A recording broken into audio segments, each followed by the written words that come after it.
Your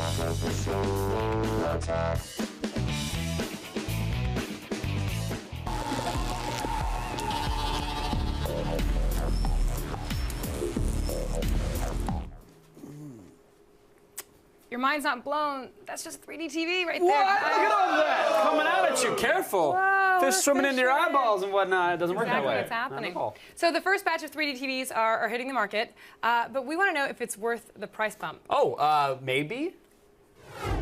You've heard the rumors, you've seen the glasses, but now it's time to actually watch a Samsung 3D TV. With a 6,000,000:1 mega dynamic contrast ratio, picture quality looks spectacular, especially when you immerse yourself in 3D content. Its 240 Hz refresh rate smooths motion, and you can download Samsung web apps like YouTube and Blockbuster. So find out what 3D looks like with your own 2 eyes for $2,300. Oh, no, Kevin, it's this way. This way. I was just swinging my arms randomly. Okay, so Samsung does always have a leg up on the competition when it comes to design, and even with added 3D functionality, I have to say, still incredibly sleek. All the inputs are cleverly built into the side, so you can wall mount it, which is very important. Only 1.1 inches thick. This is really thin.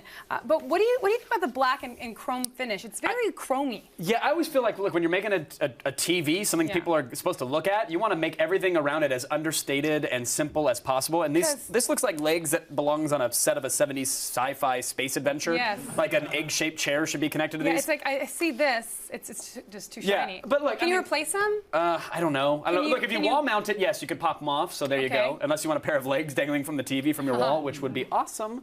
But no. So I think keep it understated. Other than that, just tag it. Your tag, just spray. To get to things remembered, have your initials engraved right into it. I like that.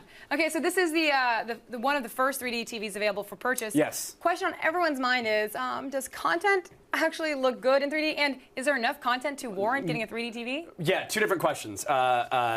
Sort of and not really. Yeah. The main problem with 3D TVs is something called crosstalk, which means you're seeing a ghost of the second image along the edge of the first. And this is what makes watching 3D on a TV hard for a lot of people. It rarely looks like there's one singular image, especially when text is popping out. So there you can see, obviously, 2 images. The shutter glasses are supposed to separate those for you. Hey, look, 1 image. But when you're watching it in person, you can still see a faint ghost or outline or hint of that second image, and it's just not an enjoyable experience. And this TV had more pronounced crosstalk than some of the other sets that we've looked at, which is not good. Now, they do give you 3D optimize and 3D viewpoint options to help make the 3D image clearer, and Samsung actually told us that if you warm up the TV, the 3D looks better. Oddly enough, they weren't lying. It actually does. You have to say warm up. What does that mean? Like you preheat an oven. Like turn your TV on. Literally turn your TV on if you want to watch it in 45 minutes. Let it warm up. 45 minutes? Yeah, 30, 45 minutes or so to let it warm up. Are you kidding me? It's a little weird, but weird. It does help. Weird. It's a lot weird. I'm not a fan hold of on, it, I'll be right back. What are you doing? I'm warming up my TV. Yeah, I'm just letting this thing just kickstart this baby. We'll come back to it later. Is there you see that 45 minutes or so? You sit in the front and wind it up? You hand crank and blow on it. Yeah, it's an old hand crank. That's awesome. Overall, not vintage. Not the best 3D we've seen, but it's more than watchable. Okay, so Samsung also did improve their web-connected app store. So do they make it faster, easier to use? Absolutely did. The layout is more intuitive. It actually feels like an app store from your computer or your cell phone.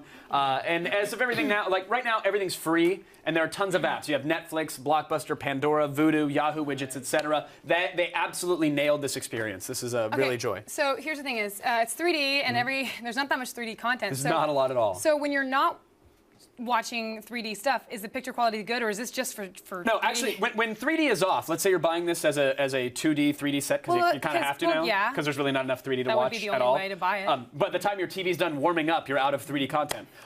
When you're watching 2D on it, it looks amazing. The blacks are deep, the colors are super vibrant, and the amount of detail you can see is incredible. It has a 240 Hz smooth motion feature, which eliminates motion blur, and that is always something that Samsung has really been the best at. So overall, it's one of the best TVs we've ever seen when you're not actually watching 3D content on it. 2D on this looks stunning. All right, so TV, only $340 more than a comparable Samsung that doesn't have the 3D.